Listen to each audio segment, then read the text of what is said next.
Let's begin. Hello students, welcome in Nasar classes. I hope कि आप सब ने हमारे चैनल पे जो अभी सैम्पल पेपर अपलोड हुआ है आपने वो सब देख लिया होगा। हार्डली वो 4 घंटे या 5 घंटे के अराउंड का वो वीडियो है, बट आई रियली वांट कि जितने भी स्टूडेंट हमारे चैनल से जुड़े हुए हैं वो सैम्पल पेपर को पक्का देखें। उसका रीज़न ये है कि ताकि अगर आप लोगों ने पूरा सब्जेक्ट पढ़ लिया है, पूरा बुक आपने ढंग से रट लिया है या समझ लिया है, उसके बाद भी आपको ये पता होना जरूरी है कि किस टाइप के क्वेश्चंस आपसे पूछे जा सकते हैं। और वो कहाँ से पता चलेंगे? तो वो सैम्पल पेपर, और स्पेशल सैम्पल पेपर कौन सा है जो कि मतलब सबसे ज़्यादा ऑथेंटिकेटेड होता है, तो वो होता है जो कि सीबीएसई बोर्ड खुद रिलीज़ करती है।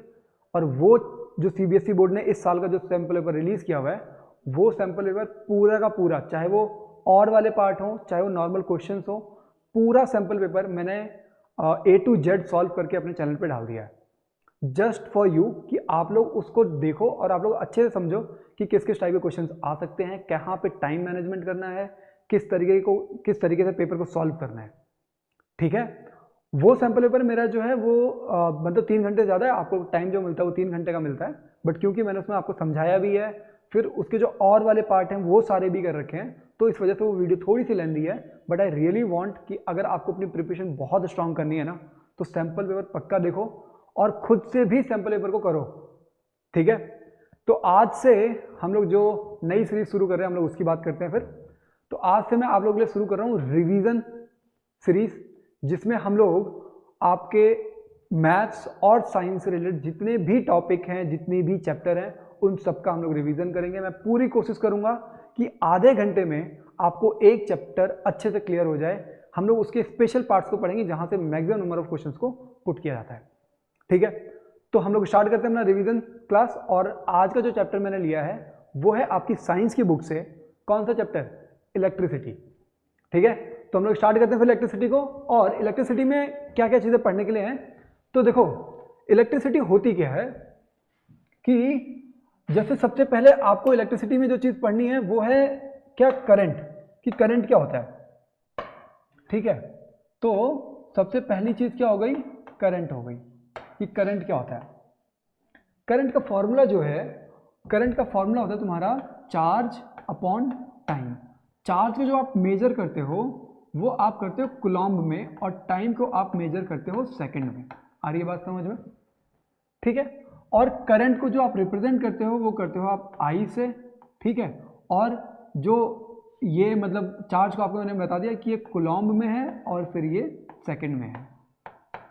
और करंट का जो मेजरमेंट होता है वो होता है एम्पियर में। किसमें? एम्पियर में। लेट सपोज अगर आप मैं बोलता हूँ कि करंट जो है वो 5 है, बट 5 क्या, उसकी यूनिट क्या है? तो वो है एम्पियर। करंट की यूनिट क्या है? एम्पियर।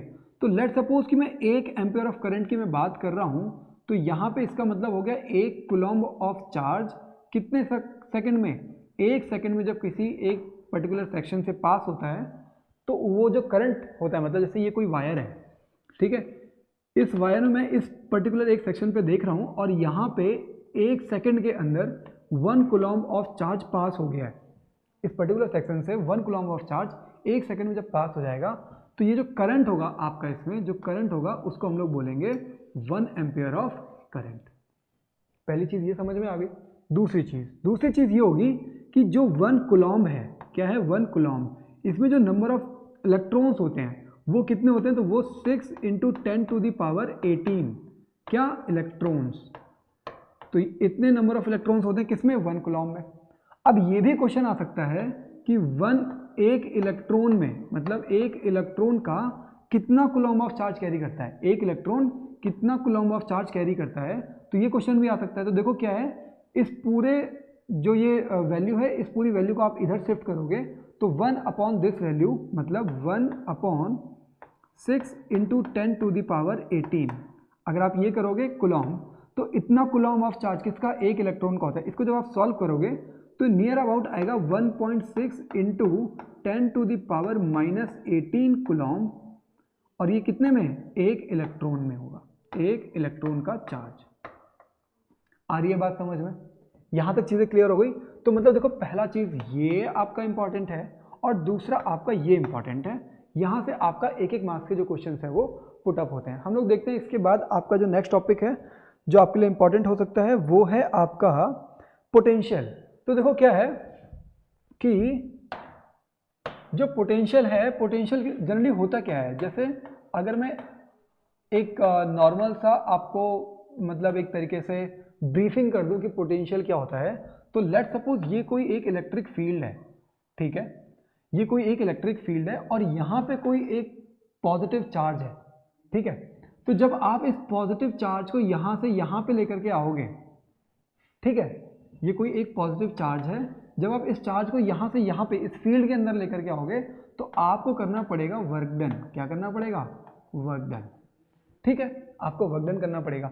तो जितना वर्क डन करना पड़ेगा किसी एक पॉजिटिव चार्ज को कहीं से भी इन्फिनिटी से इस इलेक्ट्रिक फील्ड में लेकर के आने के लिए, तो उसको बोलते हैं हम लोग पोटेंशियल। आ रही है बात समझ में? तो देखो पोटेंशियल का जो मेजरमेंट होता है वो होता है वोल्ट में। किसमें? वोल्ट में। वोल्ट रिप्रेजेंट होता है तुम्हारा V से। आ रही है बात समझ में? और ये आपको मैंने बताया क्या? वर्क डन, ठीक है। क्या है ये? वर्क डन है। किसको? एक यूनिट चार्ज को। कहां से? इन्फिनिटी से यहां तक लाने के लिए। तो मतलब क्या है कि ये बोल रहा है कि ये वर्क डन कैलकुलेट करना चाह रहा है एक यूनिट चार्ज का। आ रही है बात समझ में? तो अब देखो क्या हो गया, तो ये वोल्ट हो गया। तो वोल्ट, 1 वोल्ट इक्वल टू क्या हो जाएगा? तो जो वर्क डन की यूनिट होती है वो होती है जूल। तो 1 जूल अपॉन, और जो चार्ज की यूनिट होती है वो होती है कूलॉम, ठीक है। तो इसका मतलब 1 वोल्ट इक्वल टू कितना हो जाएगा? 1 volt equal to 1 joule per coulomb, ठीक है। तो ये हो जाएगा आपका किसका यूनिट? ये हो जाएगा आपका वोल्ट। और आपको मैंने पोटेंशियल जो है वो समझा दिया है। नेक्स्ट टॉपिक हम लोग देखते हैं कि नेक्स्ट टॉपिक इसमें क्या है, ठीक है। अब आता है आपका सर्किट डायग्राम। क्या आता है आपका? Circuit diagram. Circuit diagram.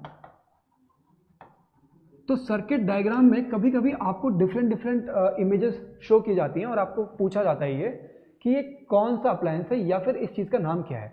Let suppose मैं आपको एक छोटा सा एग्जांपल देता हूं। जैसे अगर आपने सर्किट देखे होंगे तो सर्किट में आपने ये चीज़ देखा होगा, लगा होगा कभी, तो इसको बोलते हैं हम लोग रेजिस्टेंस। क्या बोलते हैं इसको? हम लोग रेजिस्टेंस बोलते हैं। आ रही है बात समझ में? बट अगर आपको इस तरीके से दे दिया जाए, ठीक है, जिसमें इस तरीके का फिर एक साइन भी हो, ठीक है, तो इसके दो नाम हो सकते हैं। या फिर इसको आप बोलोगे वेरिएबल रेजिस्टेंस। क्या बोलते हैं इसको? Variable resistance. आ रही है बात समझ में? और या फिर इसको बोलते हैं रियोस्टेट। क्या? रियोस्टेट।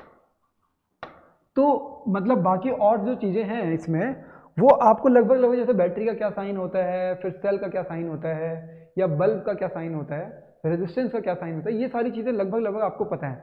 जैसे अगर मैं बोलूँ कि एमीटर कैसा होता है, तो एमीटर के लिए नॉर्मली ये है कि आप बीच में एक ए लिख दो तो एमीटर हो गया। वोल्ट मीटर के लिए बीच में आप वी लिख दो तो ये वोल्ट मीटर हो गया, ठीक है। हाँ, प्लस और माइनस टर्मिनल्स इसके बनाने ज़रूरी है, ठीक है। ये सारी चीज़ें पता होती हैं, बट मैक्सिमम जो क्वेश्चन पुट होते हैं वो इस रियोस्टेट से होते हैं। और रियोस्टेट होता क्या है? वेरिएबल रेजिस्टेंस, मतलब एक ऐसा अप्लायंस है जिसको आप सर्किट में लगा करके उसका रेजिस्टेंस चेंज कर सकते हो। मतलब उस अप्लायंस में रेजिस्टेंस आप कम भी कर सकते हो और ज़्यादा भी कर सकते हो, ठीक है। तो उसको बोलते हैं हम लोग वेरिएबल रेजिस्टेंस, ठीक है। हम लोग देखते हैं कि इसमें नेक्स्ट टॉपिक आपके लिए इंपॉर्टेंट क्या हो सकता है। इसके बाद है आपके पास ओम्स लॉ। क्या है? Ohm's law. क्या है? Ohm's law. अब ये ओम्स लॉ क्या है? According to Ohm's law, Ohm's क्या बोलता है कि अगर लेट सपोज कोई भी एक सर्किट है, कोई एक सर्किट है, ठीक है, अगर आपने पोटेंशियल डिफरेंस अगर आपने पढ़ा हुआ है, अगर आपने क्या पढ़ा है? Potential difference. तो पोटेंशियल डिफरेंस क्या होता है कि लेट सपोज ये आपने एक सेल देखा है, आपने कोई, आपने अपने घरों में बैटरी या फिर सेल यूज किया होगा, ठीक है। तो ये एक होता है सेल का पॉजिटिव टर्मिनल और एक होता है नेगेटिव टर्मिनल। जनरली क्या होता है कि पॉजिटिव टर्मिनल पे पोटेंशियल ज़्यादा होता है और नेगेटिव पे पोटेंशियल कम होता है। तो जब ये ज़्यादा है और ये कम है तो उसकी वजह से यहाँ पे पोटेंशियल डिफरेंस है। जब यहाँ पे पोटेंशियल डिफरेंस है उस वजह से यहाँ पे जो है करंट जो है वो फ्लो कर रहा होता है। आ रही है बात समझ में? कि जब तक आपका पोटेंशियल डिफरेंस है तब तक करंट फ्लो करेगा। और एक टाइम पे ये सेल खत्म हो जाता है। कब? जब यहाँ का पोटेंशियल इक्वल हो जाए, और फिर वो चाहे जितना भी हो।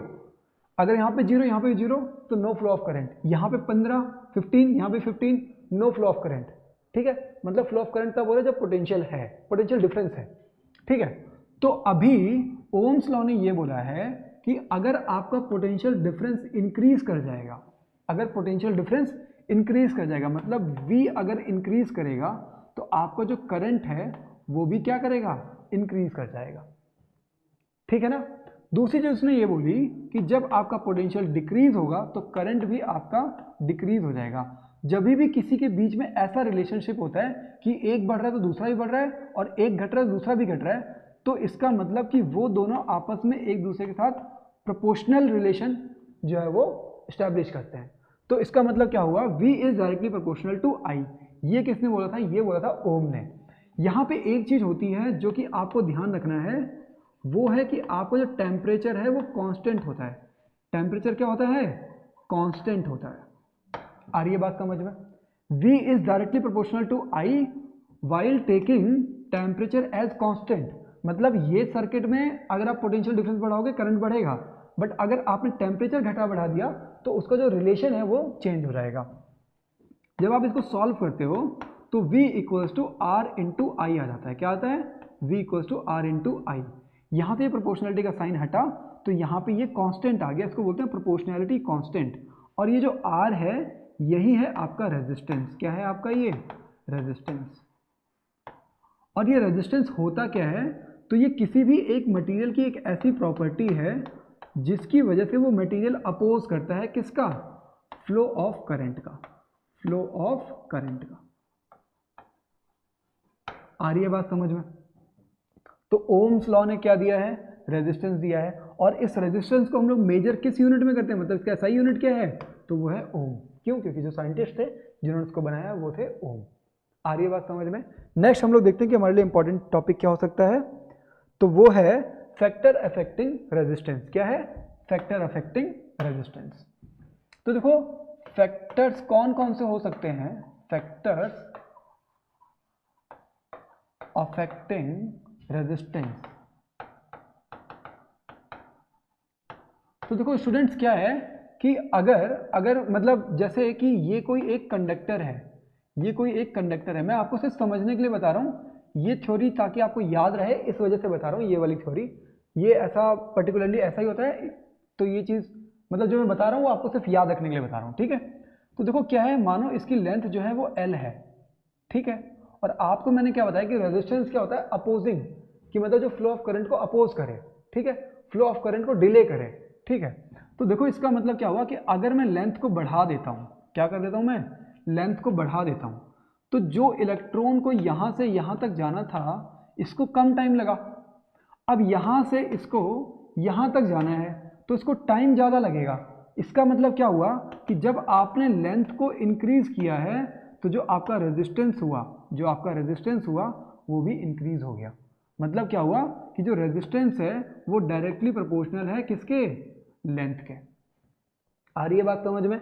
अच्छा दूसरी चीज ये है कि लेट सपोज ये पतली वायर है, ठीक है, और यहां पे मैं इसी लेंथ की, सेम लेंथ की एक मोटी वायर डाल देता हूं, ठीक है। तो देखो इलेक्ट्रॉन्स को इस पतली वायर में चलने में थोड़ा डिफिकल्टी होगी, बट यहां पे चलने में इसको थोड़ी आसानी हो जाएगी।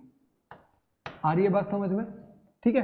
तो आपने इसकी थिकनेस को बढ़ाया है, तो थिकनेस को बढ़ाया मतलब ये जो क्रॉस सेक्शनल एरिया है ना, ये आपने क्या किया, इंक्रीज कर दिया है। तो इसका मतलब क्या हुआ, और जब आपने इंक्रीज कर दिया क्रॉस सेक्शनल एरिया तो इलेक्ट्रॉन्स और आराम से फ्लो कर रहे हैं।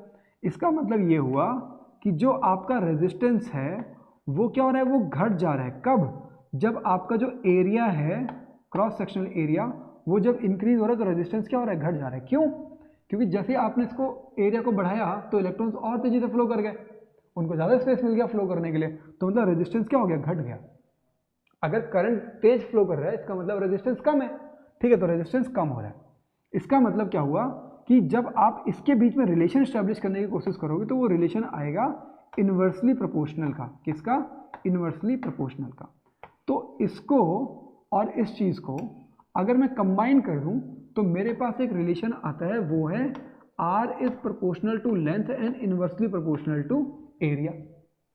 जब आप इस प्रोपोर्शनलिटी के साइन को हटाओगे तो यहाँ पे एक कांस्टेंट आता है जिसको बोलते हैं रो। क्या बोलते हैं इसको बोलते हैं रो, ठीक है। तो कभी कभी क्वेश्चन यहाँ से भी पुटअप हो जाते हैं। और अगर आपसे ये पूछ लिया जाए कि इस रो का SI यूनिट क्या है, तो देखो रेजिस्टेंस का आपको पता है, रेजिस्टेंस कितना होता है, ओम, ठीक है। और ये एरिया है, ये इधर से इधर जाएगा तो इसका मतलब ये मीटर स्क्वायर। और ये मल्टीप्लाई में इधर जाकर के डिवाइड, तो मतलब अपॉन में हो गया मीटर, और ये हो गया आपका रो का एसआई यूनिट। इससे आप इसको कैंसिल कर दोगे तो आपका आंसर आ जाएगा ओम मीटर। और ये ओम मीटर क्या है आपका, रो मतलब रेजिस्टिविटी। रो क्या है आपका, रेजिस्टिविटी है। क्या है, रेजिस्टिविटी। आ रही है बात समझ में? तो यहां से भी कभी कभी क्वेश्चन जो है वो पुटअप कर लेते हैं। आपको करना यह है कि जब भी ऐसा कोई क्वेश्चन देखो तो वैल्यूज को पुट कर लो।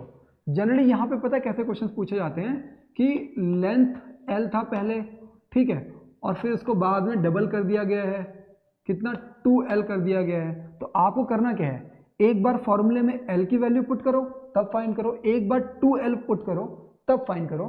फिर क्या करना है कि 2 को कॉमन कर देना या फिर एरिया के साथ जो भी इसका कोफिशिएंट होगा उसको बाहर निकाल देना, और लास्ट में ये वाली वैल्यू निकाल करके पहले जो आ रहा था ना उसको पुट करके उनके बीच में रिलेशन को एस्टैब्लिश कर देना।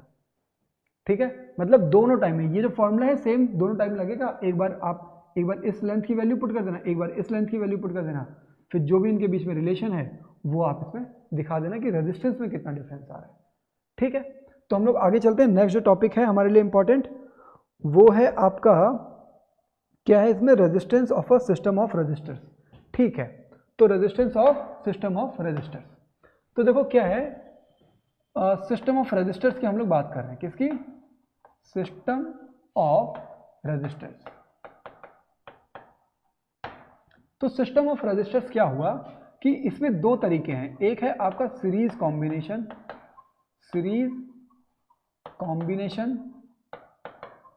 और एक है आपका पैरेलल कॉम्बिनेशन। क्या है आपका, पैरेलल कॉम्बिनेशन।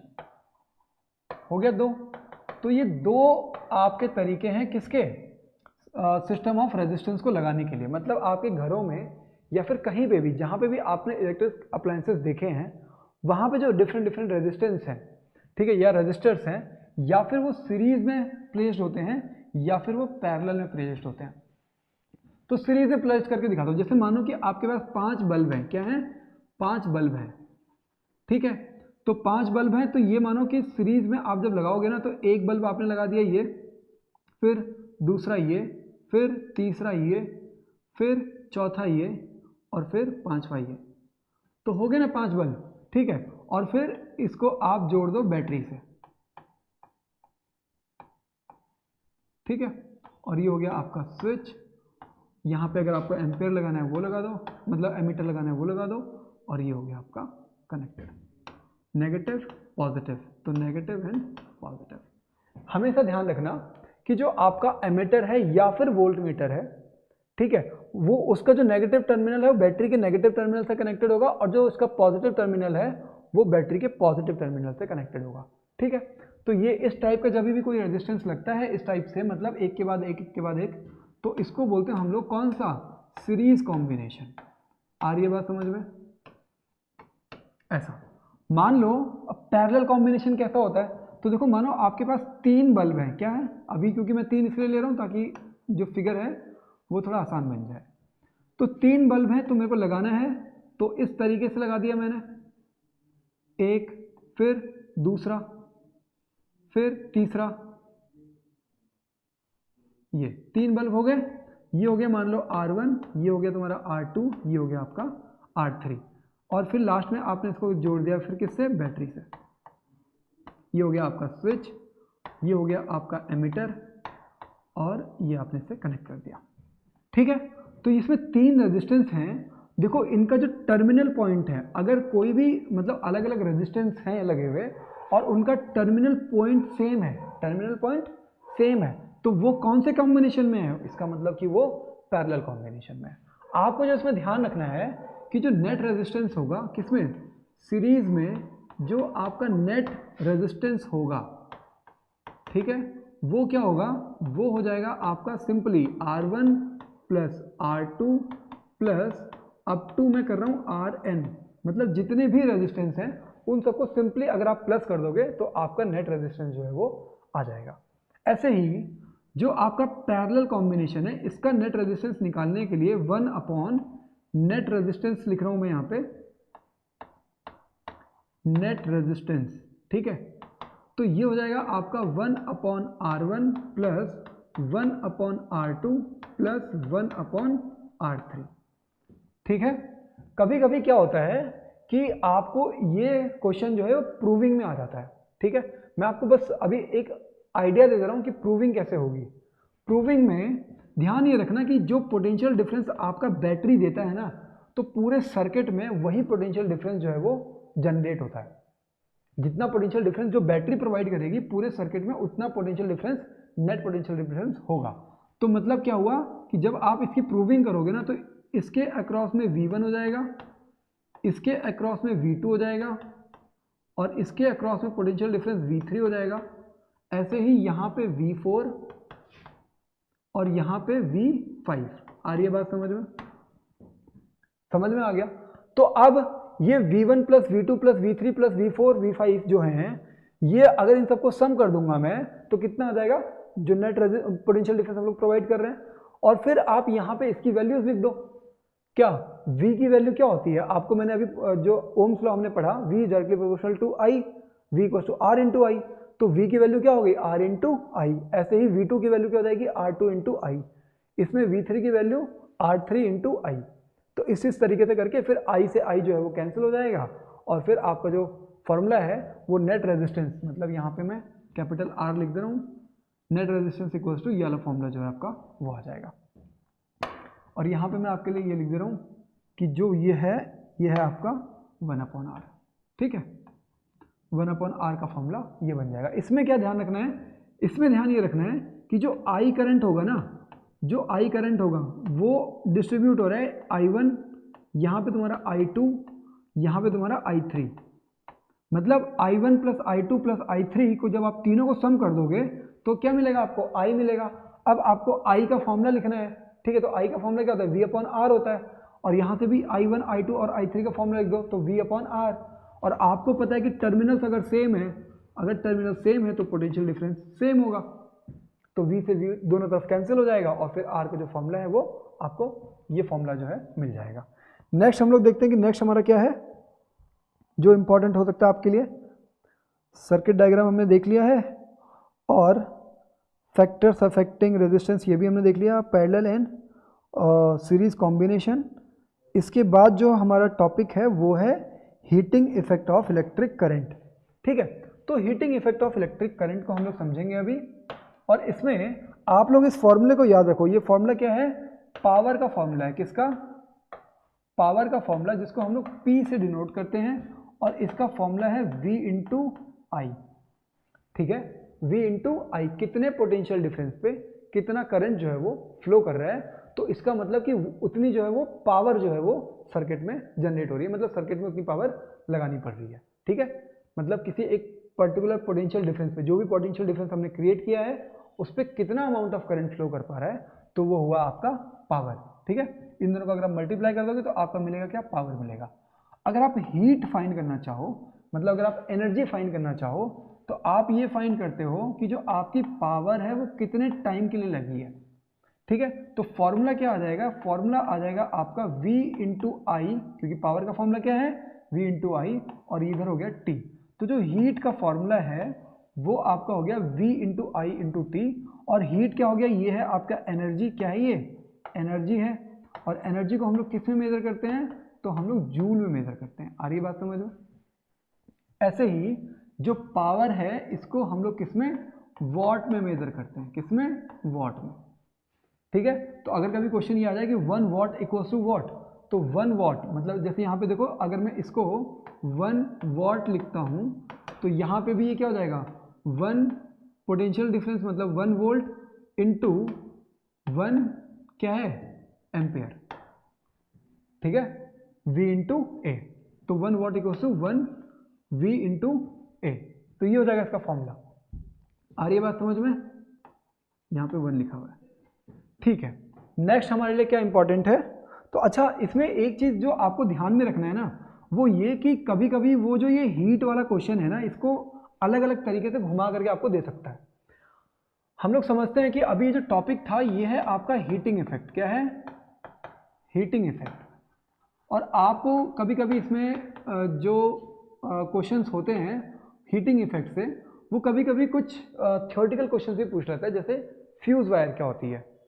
ठीक है। तो फ्यूज वायर क्या होती है, या फिर जो तुम्हारा हीटर है या गीजर है या कोई भी इलेक्ट्रिकल अप्लायंस है जिसपे आप लोग खाना बना रहे हो या फिर जिससे हीट निकल रही है, तो वो किस चीज़ के ऊपर काम कर रहा है, तो उसका जो वर्किंग प्रिंसिपल है वो है heating effect of electric current. मतलब जहां से भी इलेक्ट्रिक करंट फ्लो करेगा ना, वहां पे एक हीटिंग जनरेट करेगा। रीजन क्या है, रीजन ये है कि हर मटेरियल का अपना एक रेजिस्टेंस होता है। रेजिस्टेंस क्या करता है, इलेक्ट्रिसिटी को अपोज करता है, तो वहां पे एक हीट जनरेट होती है। आ रही है बात समझ में? उसी हीट की वजह से, मतलब जितनी देर तक वो अप्लायंसेस को आप चला करके रखोगे उतनी ज़्यादा हीट जनरेट होगी, ठीक है। और इसी वजह से क्या होता है, ये जो हीट है इसी को हम लोग फिर यूज़ करते हैं अलग अलग चीज़ों में। जैसे कि अगर हम लोग हीटर है उसको चला रहे हैं, या फिर कोई मतलब जो इलेक्ट्रिक स्टोव्स आते हैं वो भी हैं, ठीक है। तो ये सब चीज़ें हैं। और यहाँ पे एक जो इंपॉर्टेंट चीज़ है वो है फ्यूज़ वायर। देख लेना, फ्यूज़ वायर का यूज़ इसलिए किया जाता है ताकि अगर कभी भी इलेक्ट्रिसिटी का फ्लो बढ़ता है तो रेजिस्टेंस जो है वो ज़्यादा हीट होना शुरू हो जाता है, और जो फ्यूज़ वायर है वो इतना हाई रेजिस्टेंस या फिर इतनी हाई हीट को झेल नहीं पाती और वो ब्रेक हो जाती है, ठीक है। तो फ्यूज़ वायर का वो काम है, ठीक है। अच्छा, अब हम लोग एक चीज़ देख रहे थे कि ये जो हीटिंग इफेक्ट वाला जो क्वेश्चन है ना, इसको कभी कभी वो अलग अलग फार्मूलाज यूज़ करने के लिए आपको बोल सकता है। जैसे कि अगर मैं यहाँ पे बोलूँ कि V का फॉर्मूला और क्या हो सकता है, तो V का फॉर्मूला होता है R इंटू आई। V का फॉर्मूला हो गया R इंटू आई। आई को मैं ऐसे ही लिख देता हूँ, और इंटू है तुम्हारा T। तो फॉर्मूला क्या बन रहा है, R इंटू आई का स्क्वायर इंटू T, ठीक है। या फिर एक और फॉर्मूला अगर मैं बनाना चाहूँ तो मैं V की वैल्यू ऐसे ही लिख लेता हूँ। आ रही बात समझ में? और I की वैल्यू यहाँ पे पुट करता हूँ मैं। अब I की वैल्यू क्या होती है, तो I की वैल्यू तो V अपॉन R, तो यहाँ पे I की वैल्यू होगी तुम्हारी V अपॉन R, ठीक है। और इंटू क्या है, T। तो आपका फॉर्मूला क्या बन रहा है, तो देखो V इंटू वी कितना हो गया, V स्क्वायर अपॉन R, और इंटू कितना हो गया तुम्हारा T। तो ये भी किसका फॉर्मूला है, ये भी आपका हीट का फॉर्मूला है। तो ये अलग अलग जो फॉर्मूलाज हैं ये कभी कभी आपको यूज में आ सकते हैं, ठीक है ना। जैसे एक फॉर्मूला ये हो गया, एक फॉर्मूला ये हो गया, और एक फॉर्मूला आपका ये वाला हो गया। ये सारे किसके फॉर्मूले हैं, हीट के फॉर्मूले हैं। आपको कन्वर्जन याद होना चाहिए। जनरली जो कन्वर्जन हो रहे हैं, ये आपने अभी ओम्स लॉ पढ़ा था, V is directly proportional to I। इसका मतलब हुआ कि V equals to R into I. आ रही बात समझ में? तो ये हो गया। आगे देखते हैं हम लोग कि और क्या चीज़ इसमें इंपॉर्टेंट हो सकती है आपके लिए। तो अभी ठीक है, heating of effect of electric current, ठीक है। इसके बाद ये है इलेक्ट्रिक पावर, ठीक है। इलेक्ट्रिक पावर मैंने आपको बता दिया, इलेक्ट्रिक पावर जो होता है उसका फॉर्मूला ये है, और आप इसको वॉट में मेजर करते हो। हाँ, कभी कभी क्वेश्चन जो है वो किलो वॉट वाले जो क्वेश्चन हैं वो आ जाएंगे। तो जैसे अगर 1 किलो वॉट अगर मैं बोलता हूँ 1 किलो वॉट, तो 1 किलो वॉट का मतलब क्या हो गया, 1000 वॉट।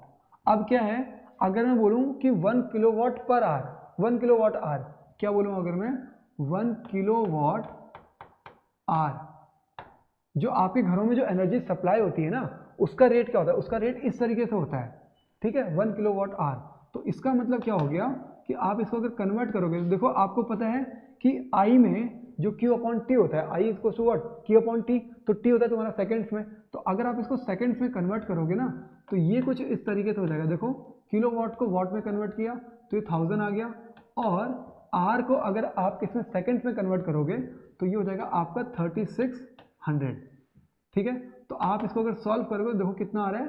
तो इसको मैं नॉर्मली अगर मैं लिखूं तो 3.6 इंटू 10 टू द पावर 6, कितना, 3.6 इंटू 10 टू द पावर 6 क्या हो जाएगा ये। अब देखो अब क्या हो रहा है ये, क्योंकि ये वॉट में आ गया ना फिर, तो वॉट, तो ये हो जाएगा आपका क्या, वॉट सेकंड था तो उसको हम लोग जूल लिख सकते हैं। आ रही है बात समझ में? तो ऐसा, ठीक है। फिर इसमें नेक्स्ट चीज़ हमारे लिए समझने के लिए अगर कुछ है तो ठीक है, बस आपके लिए, क्योंकि इस इलेक्ट्रिसिटी चैप्टर में इतनी चीज़ें इंपॉर्टेंट थी जो कि आपके रिवीजन के लिए मतलब मोस्ट इंपॉर्टेंट चीज़ें हैं, ठीक है। और क्योंकि रिवीजन जब भी आप लोग रिवीजन करो तो चीज़ों का ध्यान रखो। पहली चीज़ तो ये कि रिवीजन के टाइम पे आपको पूरी डिटेल नहीं पढ़नी है। रिवीजन अगर करना है ना, तो आप ओवरव्यू करते हुए चलोगे, और नोट बनाओ कि आपको कौन कौन से टॉपिक्स इंपॉर्टेंट है, ठीक है, जिसको आपने लास्ट टाइम पे फिर भी एक बार गो थ्रू करना है। रिवीजन कभी भी ऐसा मत करो कि आप लोग रिवीजन कर रहे हो और फिर बीच में कोई नया टॉपिक मिला और आपने फिर उसको पूरा पढ़ना शुरू कर दिया, नहीं। आप एक बार रिवीजन करो, टॉपिक अगर कोई टफ लग रहा है, आपको लग रहा है कि नहीं ये वाला टॉपिक दोबारा पढ़ना पड़ेगा मुझे, उसको नोट डाउन कर लो, ठीक है।